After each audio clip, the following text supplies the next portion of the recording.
हम देख रहे हैं भारतीय इतिहास से संबंधित प्रश्न उत्तर। प्रश्न नंबर 1 है, कौन सी सभ्यता से प्राप्त एक मोहर पर सुमेरियन नावों का चित्रांकन है?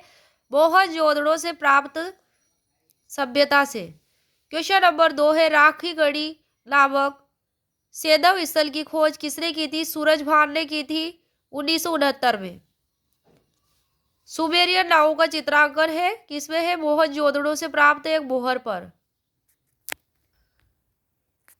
क्वेश्चन नंबर 3 है, तारीख मुबारक शाही किसने लिखी थी? तो ये लिखी थी सैयद वंश के शासक मुबारक शाह के दरबारी याहिया बिन अहमद सरहिंदी ने। किसने लिखी थी? याहिया बिन अहमद सरहिंदी ने। कौन था? तो ये था सैयद वंश का शासक मुबारक शाह का दरबारी, और इसने लिखी थी तारीख मुबारक शाही। नेक्स्ट है क्वेश्चन नंबर 4, हारटोग समिति संबंधित थी? तो ये भारत में शिक्षा आयोग से संबंधित थी। 1929 में इसकी स्थापना हुई थी हारटोग समिति की।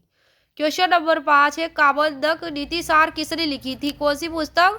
कामोदक नीति सार किसने लिखी थी? राजशेखर ने लिखी थी। क्वेश्चन नंबर 6 है, ढाका अनुशीलन समिति की स्थापना किसने की थी? पुलिन दास ने की थी।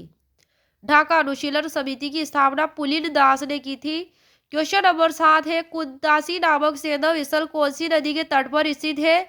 तो गुजरात के राजकोट जिले में फूल की नदी के तट पर स्थित है कुदासी नामक सैंधव स्थल। कहाँ पे स्थित है? फूल की नदी के तट पर। भारत का और विश्व का भूगोल से संबंधित प्रश्न उत्तर। प्रश्न नंबर 1 है, पृथ्वी में कितने प्रकार की गतियां पाई जाती है? तो ये 2 प्रकार की गतियां पाई जाती है पृथ्वी में। एक तो है घूर्णन गति जिसे रोटेशन कहते हैं, एक परिभ्रमण गति जिसे रिवोल्यूशन कहते हैं।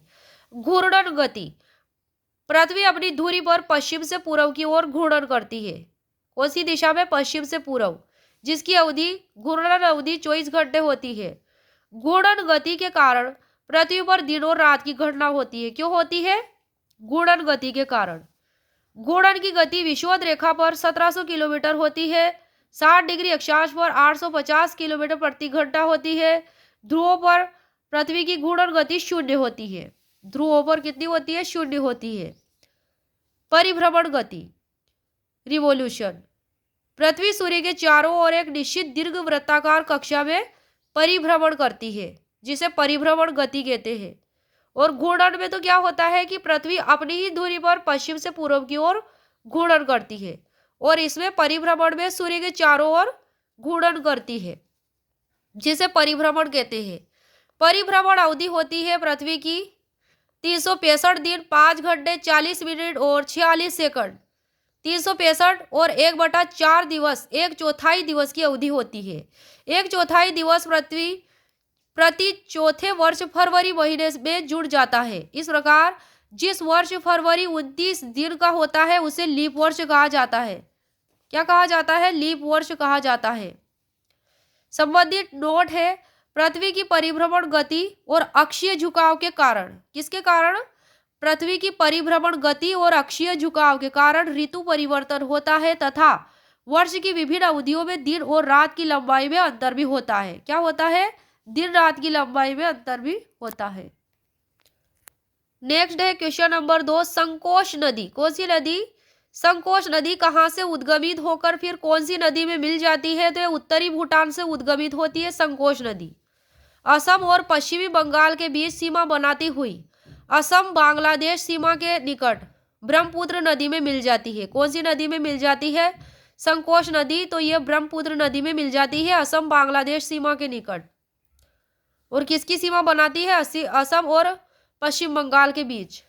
नेक्स्ट है क्वेश्चन नंबर 3, कोल डैम जल विद्युत परियोजना कौन सी नदी पर स्थित है? कौन सी जल विद्युत परियोजना? कोल डैम जल विद्युत परियोजना। कोल डैम जल विद्युत परियोजना कौन सी नदी पर है? तो हिमाचल प्रदेश के बिलासपुर जिले में सतलज नदी के तट पर स्थित है। सतलज नदी पर स्थित है। सतलज नदी पर स्थित है कोल डैम जल विद्युत परियोजना। नेक्स्ट है क्वेश्चन नंबर 4, कोरबा जनजाति कहाँ निवास करती है? कोरबा जनजाति झारखंड के पलामू जिले में निवास करती है। कहाँ निवास करती है? झारखंड के पलामू जिले में निवास करती है कोरबा जनजाति।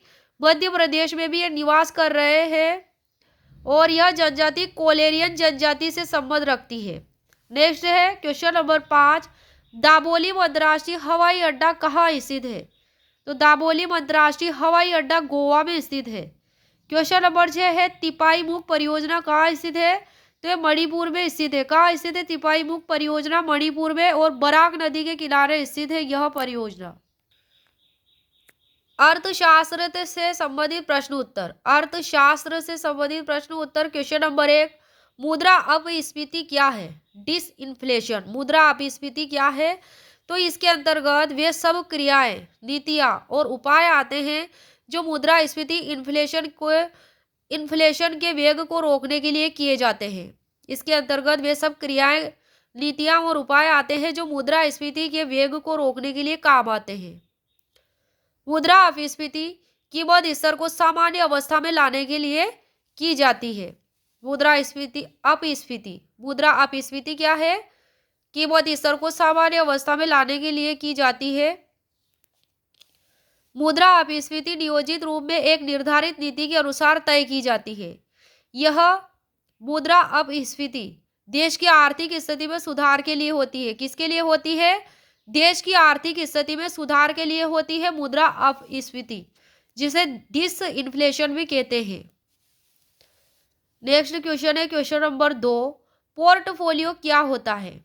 तो इसका प्रयोग उन समस्त वित्तीय परिसंपत्तियों के लिए किया जाता है जो किसी निवेशक के अधिकार में होता है, जैसे शेयर, लाभांश, सरकारी बॉन्ड आदि। क्वेश्चन नंबर 3, मुद्रा मूल्यह्रास, डेप्रिसिएशन ऑफ मनी किसे कहते हैं? मुद्रा मूल्यह्रास। मुद्रा मूल्यह्रास किसे कहते हैं? तो जब वस्तुओं के मूल्य में वृद्धि हो जाने से मुद्रा की क्रय शक्ति घट जाती है, तो इसे मुद्रा मूल्यह्रास कहते हैं। वस्तुओं के मूल्य में जब वृद्धि हो जाती है तो मुद्रा की क्रय शक्ति घट जाती है। किसकी क्रय शक्ति घट जाती है? मुद्रा की क्रय शक्ति। इसे मुद्रा ह्रास कहते हैं, मुद्रा मूल्यह्रास कहते हैं।